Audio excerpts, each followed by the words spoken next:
너희는 마음에 근심하지 마라 인데 광주 성결교회 설교 부탁을 받고 걱정을 많이 했습니다.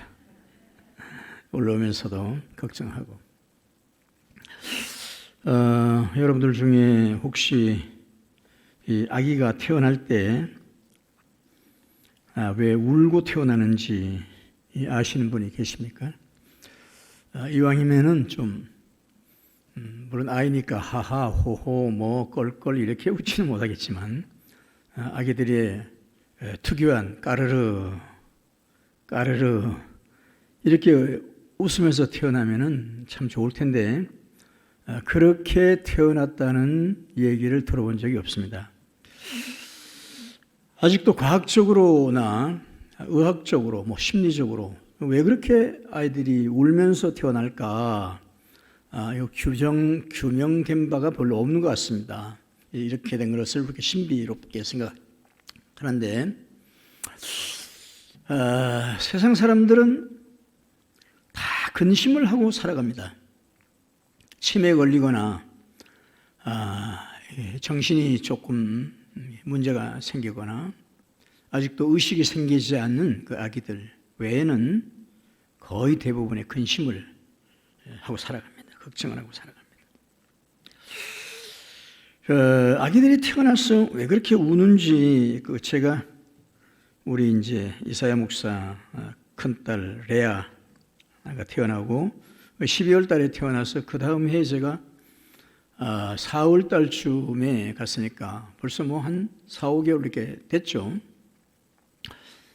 그런데 얼마나 우는지 잠깐 이제 저희들 부부에게 아기를 맡겨놓고 어디 볼일 보러 나갔는데 1시간 동안을 그치지 않고 우는 거예요.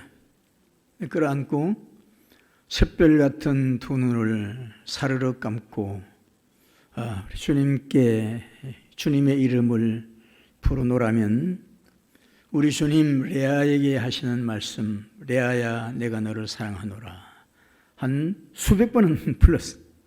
그런데도 울음을 그치지 않아요. 마음에 말하지 못하는 그런 근심거리가 아기들에게 있지 않나. 그래서 웃음을 배우는 데는 적어도 한 10개월 이상은 지나야 되지 않나 그런 생각을 하게 됩니다. 돈 있는 사람도 걱정을 하고 돈 없는 사람도 걱정을 하고 건강한 사람도 근심하고 병든 사람도 근심합니다. 어린아이, 노인, 남자, 여자. 그 말씀 부리는 남편 어떻게 걱정 안 합니까? 아이들이 있는데 어떻게 걱정 안 합니까? 지금 이 나라의 정치가 이렇게 혼란스러운데 어떻게 우려하지 않고 걱정하지 않습니까? 다 걱정하고 살아갑니다. 걱정하는 우리에게 주님이 걱정하지 마라 말씀하시는 거죠. 이렇게 걱정하고 살아가는 우리의 삶의 문화, 이 환경을 복음적 환경이라고 말하기도 합니다. 복음적 환경.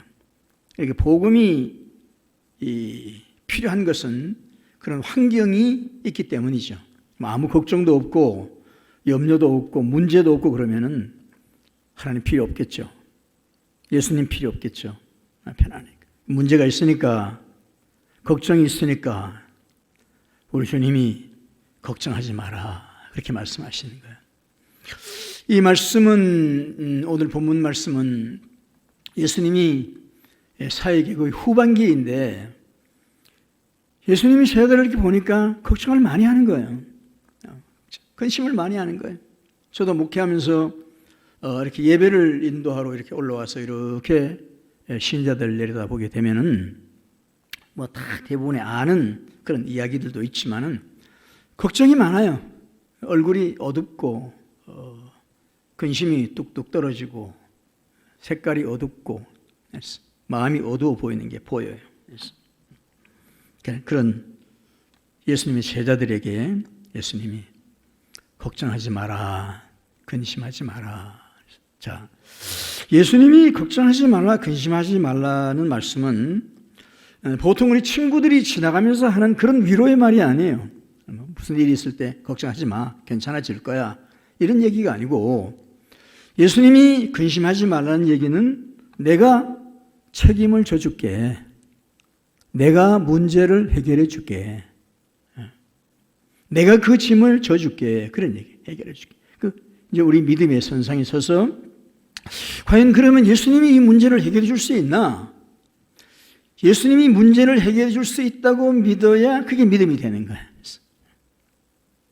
믿음.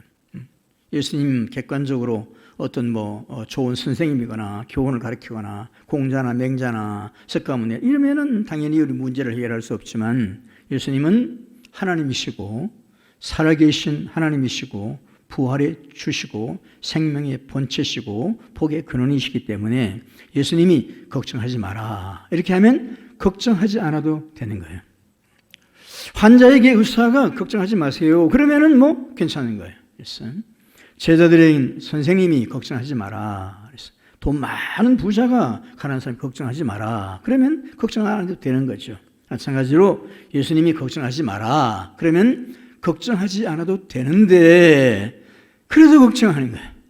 걱정하지 말라니까 걱정하는 거예요. 자, 예수님이 걱정하지 말라고, 근심하지 말라고 했는데 근심하면 그게 뭐예요? 그게 죄예요. 죄, 사실은. 하지 말라, 염려하지 마라. 그런데 자, 오늘 여러분들의 걱정, 근심을 좀 다 내려놓고 예수님께 맡기고, 예수님, 내 근심을 예수님이 다 가져가세요. 내 걱정을 예수님 다 가져가세요. 나는 그냥 편안하게 갑니다. 그런 마음으로 오늘 예배를 드리고 돌아갔으면 좋겠습니다. 자, 여러분, 우리가 교회를 나오면은 대개 이제 설교를 듣습니다. 설교를 듣는데 어떤 말씀을 듣고 싶으세요? 어떤 말씀을?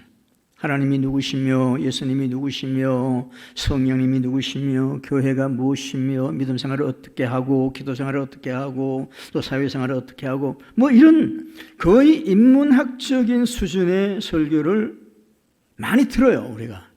그래서 맞기는 맞아, 그러는데 마음에 감동이 안 되고 은혜가 안 된 상태에서 계속 돌아가게 되는 거예요.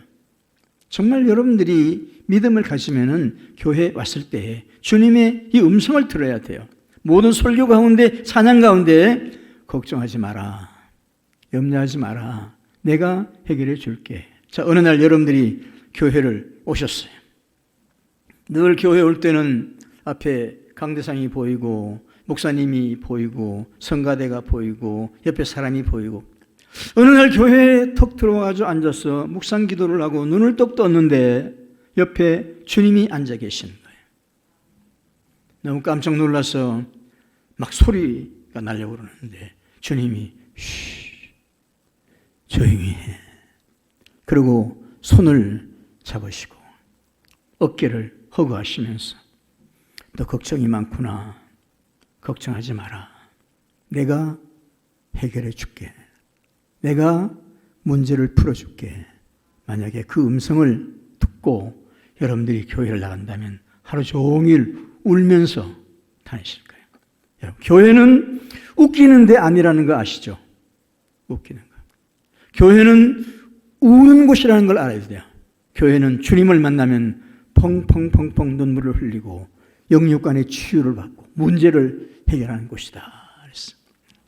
웃기는 많은 목사님들이 교회를 웃기는 곳으로 만들어버려서 참 걱정스러워, 근심스러운 그런 시절이 지금 와 있다는 것을 생각합니다.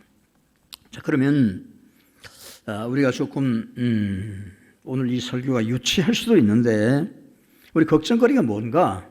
뭘 걱정하고 있나? 여러분들이 걱정이 어떤 걱정을 제일 많이 하고 있나? 제가 목회를 하면서 들어보고 상담을 해보게 되면은 대부분이 많은 걱정이 돈 걱정이에요. 돈 걱정. 재정, 돈 걱정. 돈 걱정하는 거예요. 가정 불화의 80%가 돈 문제. 자살하는 이유의 80%도 돈 걱정, 돈 문제 때문에 그런 거예요. 그래서 돈 문제. 자, 우리 인간이 갖고 있는 이 어마어마한 재정, 돈 문제, 걱정. 아니, 이 지긋지긋한 가난.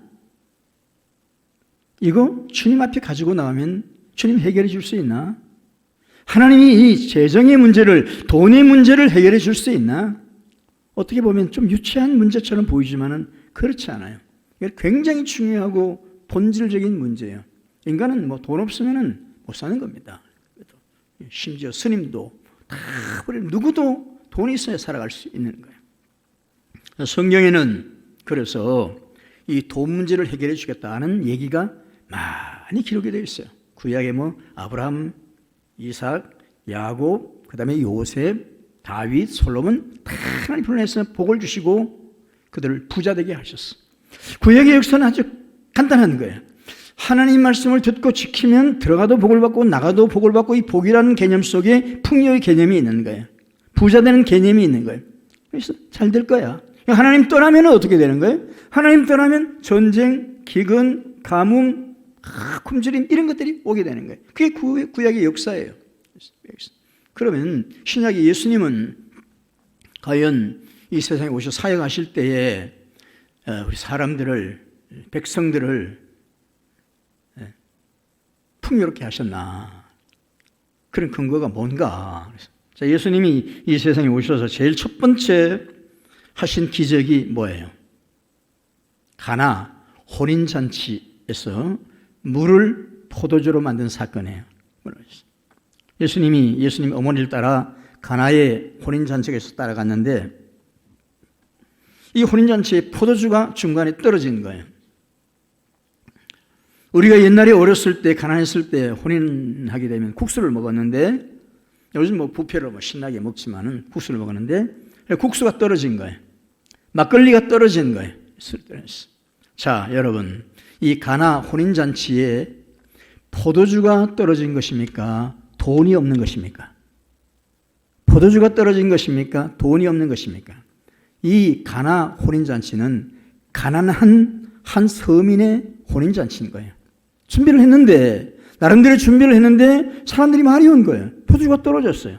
그럼 돈이 있으면 가서 사오면 되는 건데 돈이 없는 거예요. 가난한 어려운 서민의 혼인잔치예요.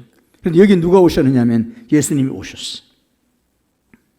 뭐 여러 가지 과정에 대한 얘기 있지만은 마리아가 예수님의 얘기를 잘 들으라고 했고, 예수님은 물로 포도주를 만드셨어요. 근데 그 포도주를 먹은 사람들의 얘기가, 야, 정말 훌륭한 포도주다. 우리가 전에 먹었던 포도주보다 더 훌륭한 포도주다. 그렇게 얘기를 하셨어요. 자, 여러분, 예수님이 어떤 포도주를 만들어냈을까? 제가 알고 있는 어떤 돈 많은 장로님 집에 초청을 받아갔는데, 돈이 꽤 많은 장로님이에요. 여러분들이 생각하는 것보다 조금 더 많아요. 그래서 옛날에 삼공화국 때 김정은 국방부 장관이 아마 지었던 집이라고 내가 기억을 하는데, 그 지하에다가 와인 그 포도주 이제 바를 만들어 놓고 지하에 온도를 딱 맞춰가지고 포도주를 수천 병 딱 갖다 놓은 거예요. 근데 그 장로님 얘기가 이 포도주 중에 비싼 거는 한 2천만 원 정도 가는 게 있다고 그러더라고요. 수준이 높아서 그런지 놀라지 않네요. 그렇죠? 그거 다 알고 계신 얘기예요? 한 2천만 원 정도 가는 포도주가 있다고 그러더라고요. 근데 목사님 한 병 드릴까요? 그러는 거. 나는 그런 포도주 필요 없다고. 그러고 말하는데 농담으로 돈으로 달라고 내가 그랬는데, 이제 예수님이 가나 혼인잔치에서 만든 포도주와 한 병에 한 2천만 원 정도 가는 포도주, 어느 게 더 좋은 포도주였을까? 여러분 한번 계산이 잘 안 되죠? 판단하기 어렵죠. 근데 나는 내 신앙 고백은 그때 만든 예수님의 포도주가 훨씬 더 좋은 포도주였을 것이다. 그렇게 믿고 싶어요. 자, 예수님은 어떤 것을 만들어내실 때에 그냥 평범하지 않는 거예요. 그거는 리크리에이션, 창조인 겁니다. 새로 완벽하게 만들어내는 거예요. 완벽하게 만들어내는. 예수님께서 한창 인기 절정이니까 사람들이 어마어마하게 따라다니는 거예요. 베스다 광야로 갔는데 남자만 5천 명 따라왔어요. 남자만. 5천 명 모이는데 뭐 할 수 있어요? 5천 명 모이는데. 5천 명 모이는데 설교할 수 있습니까? 5천 명 모이는데? 여기에는 지금 얼마나 한 200명 모였는지 모르겠는데, 200명 모이는데 제가 마이크 끄면은 들릴까요? 안 들립니다. 설교할 수 없어요. 5,000명, 10,000명 모이면은, 그럼 그 엄청난 숫자가 예수님에게 왔는데 뭔가가 일어나야 되는 거예요. 그게 바로 오병이어의 역사예요. 이 사람들이 따라다니는데 계속 따라다니니까 그냥 돌려보내면은 굶어 죽게 생겼어요. 그래서 뭐 해야 되겠는데 뭘 먹일까? 쟤들에게 물어보니까 먹일 방법이 없는 거예요. 떡 살 곳도 없고 돈도 없고. 그래서 찾아보니까 그 한 어린아이가 보리떡 5개, 물고기 2마리를 갖고 온 거예요. 그래서 그걸 갖고 오라고 그래가지고 예수님이 축사를 하시고 사람들에게 다 나눠줬어요. 다 배불리 먹고 12강주리가 남았다 그랬어요. 자, 그런데 어떤 자유주의 신학자들은 한 아이가 도시락을 꺼내 놓으니까 이 사람 저 사람 다 도시락을 꺼내 놔가지고 먹었다 그러는데 나머지 12방울에 대한 해석이 안 돼요. 나머지 12방울이 어디서 났을까? 그런데 더 중요한 게 있습니다. 여러분, 이 보리떡 아세요? 보리떡? 보리밥, 개떡 아시죠? 이게 우리 한국 사회에서도 이게 그 보리떡이 그 보리떡인지는 모르지만은 하여간 서민들이 먹는 거꾸로운 맛이 없는 음식이에요. 우리나라에 한 100여 년 전에 셰핑 선교사라고 미국 선교사가 독일 여자인데 전라도 와가지고 복음을 전하는데 그때 우리나라 130년 전 복음이 들어온 150년 전 그때는 80%가 거지였어요. 나라가 말도 못. 그래서 이 보리밥을 만들기 전에 먼저 삶아서 놨다가 보리밥을 하는데 모르는 분은 다 젊은 나보다 모르지.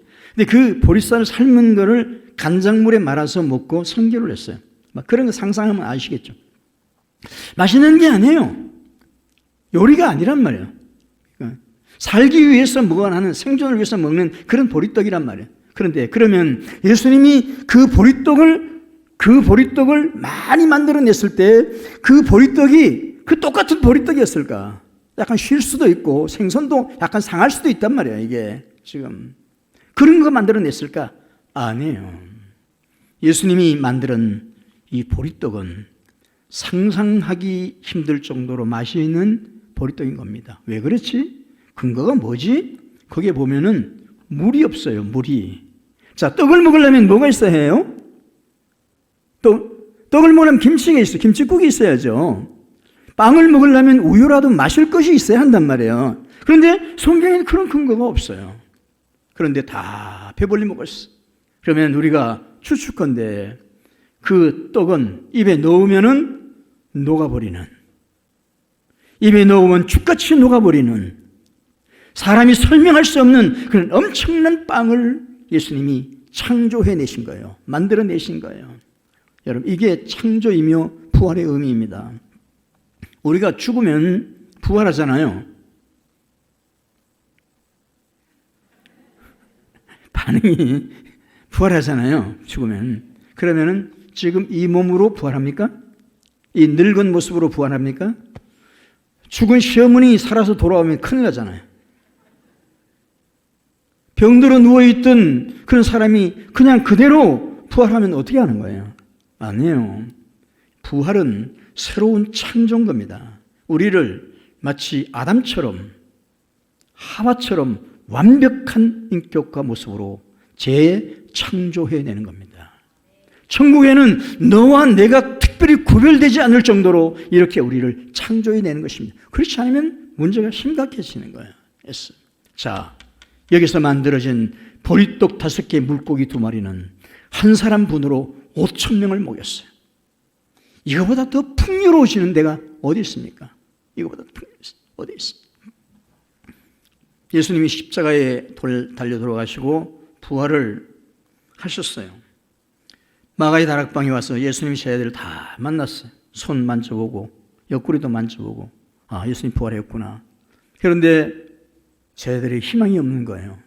이거 계속 따로 다녀봐야 또 십자가 질 수도 있고 또 문제가 생기면 우리 먹고 살아야 하니까 고기나 잡으러 가자. 베드로가 고기 잡으러 간다 그러니까 예수님 그 제자들이 몇 명이 한 5명이 같이 우리도 가자 고기 잡으러 갔어. 베스다 호숫가에서 밤새도록 고기를 잡는데 고기가 안 잡히는 거예요. 고기가 안 잡히는 거예요. 고기가 안 잡힐 때, 하나님의 자녀들이 고기가 안 잡힐 때, 하나님의 자녀들이 경제적으로 어려움을 당할 때, 그때도 복음적 엔바이러먼트, 환경이 되는 겁니다.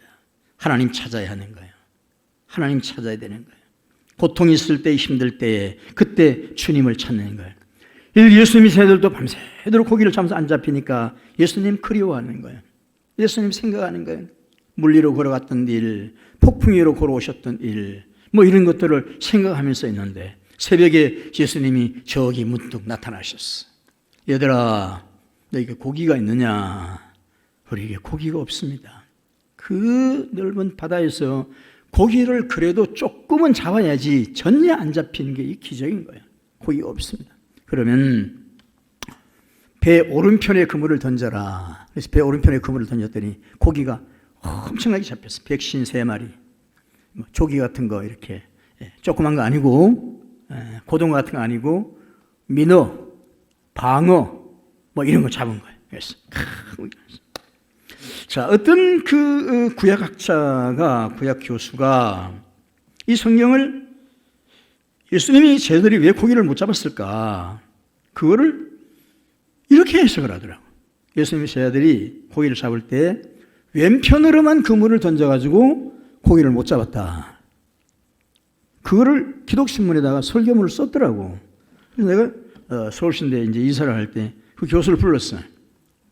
당신 바보냐?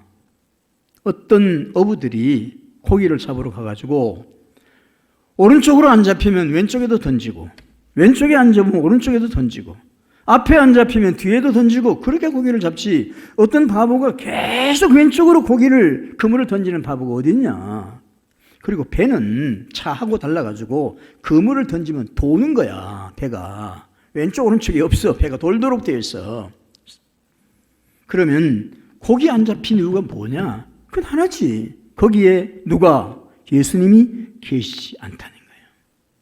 물론 안 믿는 사람들을, 하나님 모르는 사람들을 경제활동 얼마든지 잘하고 돈도 많이 벌 수 있어요. 그렇지. 하나님의 자녀들은 달라요. 하나님의 백성은 예수님이 없으면 안 되는 거예요. 예수님이 떠나면 안 되는 거예요. 그게 중요한 포인트인 거예요. 믿지 않은 사람들과 믿는 사람은 달라요. 예수님이 계시지 않으면 안 되는 거예요. 못 잡는 거예요. 그리고 고기를 잡았는데 그물이 찢어지지 않더라. 누가복음 보게 되면 그물이 찢어졌어. 많이 잡은 앞에도 나오거든. 그런데 그물이 찢어지지 않더라. 자, 이 물질과는 돈이 들어올 때도 중요하지만 나갈 때 굉장히 중요해요. 나갈 때 사고 치고 나간다면 항상 그물이 찢어지면 고기도 다 잃어버리고 또 그물도 찢어버리고 다 잃어버리는 거예요. 그물이 찢어지지 아니하더라. 자, 여러분, 기독교는 정말 이 물질의 문제를 해결할 수 있는 유일한 종교예요. 공자는 노나라 사람인데 공부를 많이 해서 누가 벼슬 주나 하고 주변에 돌아다니는 거예요. 제나라, 총나라, 한나라, 진나라 돌아다니 벼슬을 안 주는 거죠. 공자를 따라다니는 사람들이 한 300명 정도 제자들이 따라다녔는데 어떻게 먹고 살아요? 그걸 하는 겁니다. 그걸. 근데 장사를 합니까? 농사를 짓습니까? 그냥 또 돌아다니니까. 그래서 단체로 얻어먹는 거를 뭐라고 그래요? 떼거지라고 합니다. 떼거지. 그래서 너무 재미있는 얘기는 공자가 어느 날 너무 배가 고픈 거예요. 그래서 아니라고 하는 제자가 마을에 가가지고 쌀을 조금 얻어다가 밥을 짓는 거예요. 이제 밥을 짓가지고 이제 공자가 꼬르륵 이제 밥 친 데까지 기다리고 이렇게 보고 있는 거예요. 그래서 이제 아니가 밥을 짓다가 어떻게 그 안에 먼지가 좀 티끌이 들어왔어요. 그래서 밥을 짓고 나서 그 먼지 있는 부분을 덜어내가지고 자기가 먹었어요. 근데 공자가 먼 데서 이러보니까 이놈이 나를 위해서 밥을 짓다가 지가 먼저 먹는 거야. 그리고 괘씸해가지고 먼 데서 야단을 치는 거야. 아니야, 너 이놈 어떻게 나를 위해서 밥을 짓다가 네가 먼저 먹냐고. 그런데 알고 보니까 그 먼지가 들어가 있었던 거예요. 여러분, 수준이 예수님하고 다른 겁니다. 참 다른 겁니다. 불교는 어떻습니까? 득도를 한다는 게 뭐예요? 유에서 물을 감각하는 겁니다. 있었던 존재가 이건 없었던 것이다. 성철 스님은 산은 산이다, 물은 물이다. 이건 기독교 용어야. 기독교 신학이고, 원래 산은 산이 아니고 물은 물이 아니었다. 여러분, 이게 뭐예요? 이게 불교적인 용어예요. 그래, 그렇게 해탈하려면 다 버려야 돼요. 인간은 절대 다 버려지지 못해요. 버리기 위해서 뭘 하냐면 수행을 하는 겁니다. 고행을 하고 수행을 하고 장자불화를 하고 10년 동안. 그리고 제일 먼저 하는 게 반항 짊어지고 배랑 짊어지고 다니면서 뭐 하는 거예요? 시주하는 거예요. 시주.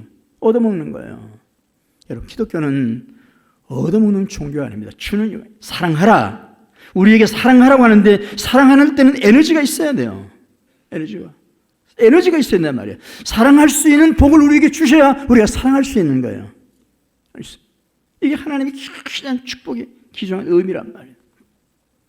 사랑하는 우리 광주 성결교회 성도 여러분, 대답이 없으시군요. 광주 성결교회 성도 여러분, 여러분들이 진정 믿음을 가지고 이 물질의 근심을 그냥 두지 말고 물질의 걱정을 주님 앞에 가지고 나와서 해결을 받았어요. 기독교는 얼마나 많이 복받는 일에 대해서 강의를 하고 교육을 하고 방법을 가르칩니까? 그런데 믿지 않는 거예요. 종교적으로 믿지 않는 거예요. 종교는 청빈하게 살아야, 가난하게 살아야 아름답고 우아하다고 보는 거예요. 그렇지 않아요. 하나님은 창조의 하나님이기 때문에 인간이 우아하고 아름답고 복되게 살기를 풍요롭게. 여러분, 하나님의 나라가, 가난한 하나님의 나라가 있을 수 있습니까? 하늘나라 갔는데 하늘나라가 가난해. 먹을 게 없어요. 여러분, 마음으로만 깨끗해. 도덕적으로 윤리적이야. 그런 하나님의 나라 가고 싶습니까? 아니에요. 하나님의 나라는 모든 것이 부족함이 없는 거예요. 여호와는 나의 목자시니 내게 부족함이 없으리로다. 주님이 우리의 목자 되면 부족함이 없는 거예요. 자, 두 번째로 우리가 걱정하는 게 있는데 그게 뭐예요? 건강입니다. 건강. 먹고 살만 하니까 다 건강 걱정하는 거예요. 알겠어요? 뭐 방송에도 보면은 뭐 뉴스에도 보면 참 다 건강 프로그램을 많이 하고, 그래가지고 뭐 하찮은 그런 뭐 약 같은 거 만들어 가지고도 거짓말로 팔아먹고 그러죠. 자, 예수님이 이 세상에 오셔서 사역하실 때에 가장 많은 시간을 할애하신 부분이 치유 사역이에요. 병 고친, 그렇죠? 복음서에 보게 되면 많은 사람을 치료하셨어요. 뭐 안진병에도 치료하시고 소경도 치료하시고 뭐 여러 가지 귀신들을 아이들 치료하시고 심지어 죽은 자도 살려내시고 이게 치유하셨어요. 12해 동안 혈류병으로 고생하는 여인, 이 젊은 여인인데 벌써 12년 동안 병으로 고생했으니까 훨씬 더 젊었을 때에 병이 들었죠. 아내 역할을 못하죠. 어머니 역할도 못하죠. 여인 역할을 못하는 겁니다. 돈도 많이 허비하고 고생도 많이 하고 예수님에 대한 소문을 듣고 예수 찾아가는 거예요. 이 젊은 여인이 30대에 이 예수님 사나이 앞에 예수님 앞에 가가지고 예수님 내가 이런 병이 걸렸습니다. 얘기 못하는 거예요. 그래서 숨어서 뒤로 가가지고 예수님의 옷자락을 잡는 겁니다. 불같은 전기 같은 에너지가 흐르고 그의 몸에 취함을 본인이 느끼는 거예요. 그냥 가려고 했는데 예수님이 불러 세웠어요. 누가 내 옷에 손을 댔느냐. 그 여인을 불러 세우고 따라 평안히 가라. 그냥 갔으면은 계속해서 불안한 거예요. 인사하고 올 걸. 괜히 걱정되는 거예요. 불러 세워서 확인하고 보내시는 거예요. 평안히 가라. 돈 안 줘도 된다. 평안히 가라. 38년 된 중풍병자가 베데스다의 목가에서 독을 쓰고 앉아 있는 거예요. 왜냐하면 물이 부글부글 끓을 때에 제일 먼저 들어가는 사람이 고침을 받는데 이 사람은 중풍병자니까 제일 먼저 들어갈 수 없어요. 들어갈 수 없는 거예요. 독만 쓰고 있는 게 다 미워하는 거예요. 나를 좀 들여다보고 누가 자기를 들어 못에 던져줍니까? 자기가 다른 사람이 먼저 다 들어가려고 하지. 예수님이 나타나셨어. 예수님이 나타나셨어. 내가 낫기를 원하느냐? 사람이 없습니다. I have no man. 사람이 없어. 사람이 없죠. 예수님이 다른 말씀 안 하시고 자리를 들고 걸어가라. 상황은 종료가 됐어. 자, 여러분 신앙생활 하면서 교회를 나오면서 왜 질병을 예수님이 치료한다는 사실을 놓치시고 믿지 않으세요? 그 믿어야 돼요. 두려워하지 마세요. 질병이 오면은 주님이 반드시 고치는 사실을 믿고 병이 오면은 목사님에게 고백하세요. 목사님, 내가 몸이 이렇게 아픕니다. 나를 위해서 기도해 주시기 바랍니다. 기독교 신학에서는 그 누구에게나 특별한 신유의 은사를 주는 경우는 없어요. 심지어 바울에게도 할 때마다 안수할 때마다 병 고치는 거 아니에요. 그러나 하나님이 필요하시면은 여러분 모두에게 신유의 은사를 주신 거예요. 이미. 여러분들이 아프면 여러분들이 몸에 언제 손을 대고 기도하고, 만약에 죽을 병이 걸렸으면 여러분들의 생명을 하나님께 맡겼어요. 하나님 이제 갑니다. 때가 되었습니다. 얼마나 장엄하고 좋아요. 너무 살라고 몸을 주지 말고. 마지막으로 걱정되는 가장 근본적인 문제는 역시 죽음이에요. 죽음. 세월이 가게 되면은, 나이가 50이 지나가게 되면은 죽음의 소리가 들린다고 하는데 조금 옛날하고는 좀 달라졌어요.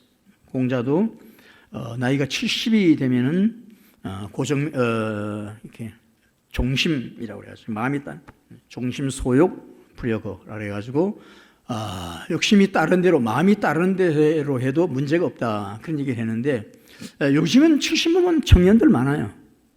욕심 여전하고. 그러나 그럼에도 불구하고 죽음이 다가오는 거예요. 죽음이 근본적인 걱정이에요. 있는 사람은 있는 대로, 힘 있는 사람이 힘 있는 대로, 돈 있는 사람은 돈 있는 대로, 권력 있는 사람은 더 죽음에 대한 두려움이 있는 겁니다. 주님이 우리에게 이런 말씀하셨습니다. 내가 부활이요 생명이니 나를 믿는 자는 죽어도 살겠고, 나를 믿는 자는 죽어도 살겠고 죽어도 사는 거예요. 우리 육신은 다 죽는 거예요. 죽으면 다시 사는 거예요. 어떻게? 방금 말씀드린 대로 완전한 부활체로 다시 살아나는 거예요. 여러분, 이게 믿어져야 돼요. 이게 믿어져야 돼요. 부활이 믿어져야 되는 거예요. 그리고 영원히 죽지 아니하리라. 죽지 않을 것이라고 했어요. 여러분, 죽지 않습니다. 할렐루야. 여러분들이 말은 쉽게 아멘 하지만은 쉬운 문제는 아니에요. 그럼 죽지 않는다는 무엇을 의미하느냐 하면은 죽음을 경험하지 않는, experience, 경험하지 않는 거예요. 죽음이 경험되지 않는 거예요. 죽음의 가장 무서운 문제는 죽음에 대한 경험이란 말이죠. 내가 죽는다는 두려움이란 말이죠. 근데 그 두려움이 없는 거예요. 왜냐하면 자는 거란 말이죠.